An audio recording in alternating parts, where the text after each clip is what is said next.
नमस्ते, सुप्रभात। आज 18 अगस्त का युग ऋषि विचार श्रृंखला का 230वां 230 चरण फरवरी 1960 की अखंड ज्योति से उद्धृत करता हूँ। शीर्षक है, क्या स्वर्ग और नरक इसी संसार में मौजूद हैं। लिखा था युग ऋषि वर्य ने। जितनी भी सात्विक दैवी भाव हैं, उन सबके मूल में स्वर्ग की स्वर्णिम आभा है। उन्हें धारण करने में मनुष्य आंतरिक सुख और संतोष का अनुभव करता है। क्षमा, दया, प्रेम, मृदुता, सत्याचार, सहानुभूति, इन सभी दैवी गुणों को अपने जीवन में उतारने से स्वर्ग जैसा सुख मिलता है।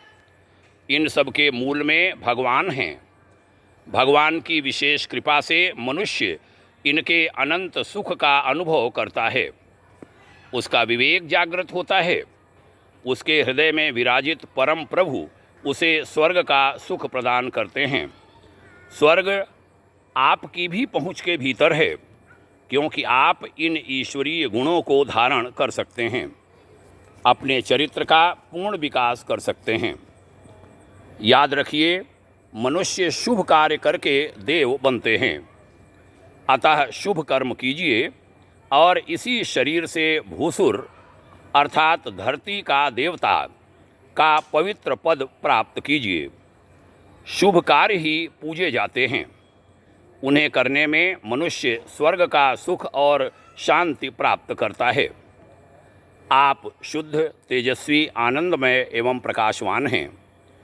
इसलिए आत्मबंधु दैवी गुणों को धारण करके स्वर्ग का सुख लूटिए। नरक का प्रधान कारण तामसी भाव है। मनुष्य जब अज्ञान में होता है तभी पाप करता है। मन में जमे हुए दुर्भाव मनुष्य से दुष्कर्म कराते हैं, अनेक नारकीय परेशानियों में ढकेलते हैं। अनीति और अधर्म के विचार सर्वथा त्यागने योग्य हैं। जो दैवी गुणों की उपेक्षा कर असत्य और पाशविक भावों को अपनाते हैं, उन्हीं मनुष्यों को अपयश मिलता है।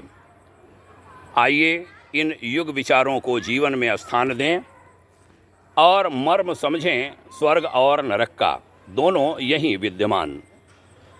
आपने ध्यान से सुना, आभारी हूँ। आज लखनऊ के इंदिरा नगर स्थित संस्कार वाटिका के समीप की बालिका आराध्या का जन्मदिन है।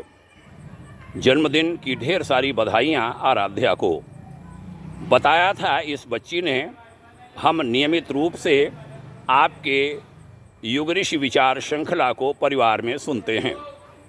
छोटी बच्ची है, आपके भी आशीर्वाद मिलें, मंगल कामना मिले। धन्यवाद। आपको बहुत बहुत शुभकामनाएं। ओम शांति।